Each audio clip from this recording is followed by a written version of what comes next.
Dimenticatevi le carovane di cammelli che affrontano l'oceano di sabbia e file di portatori che sfidano le foreste equatoriali seguendo il coraggioso esploratore Insari Hanakaki.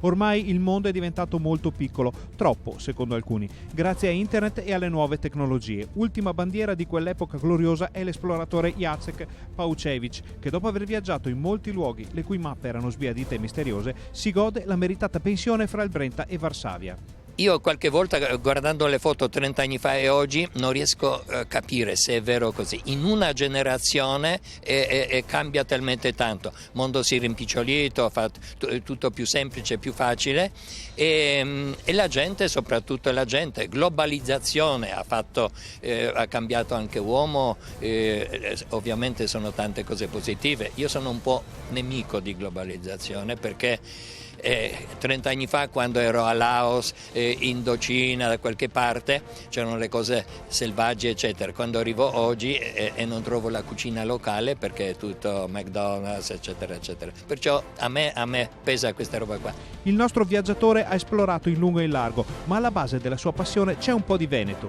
Io sono innamorato ancora di più di Venezia, perché Venezia per me vuol dire Marco Polo. Marco Polo è simbolo di grande avventura, di scoperte, di conoscere il mondo e così da giovane lui mi ha fatto aprire gli occhi e ogni volta che partivo da qualche parte, soprattutto dall'aeroporto Venezia, e sempre il mio sguardo andava verso Marco Polo, quello che era il mio idolo, diciamo così. Da Marco Polo a Paučević e ai giorni nostri il mondo è cambiato, dicevamo, e gli esploratori di un tempo faticano a trovare eredi. Un compagno è qua è vicino a Bassano del Grappa, a Cartigliano precisamente, che è venuto con me un paio di volte e tra qui anche una spedizione scientifica internazionale che ha scoperto le sorgenti del Rio dell'Amazzoni. Con l'esploratore polacco c'è infatti l'amico di sempre Renzo Grego, di recente insignito dell'onorificenza di Cavaliere al Merito della Repubblica Italiana. Questa voglia di vedere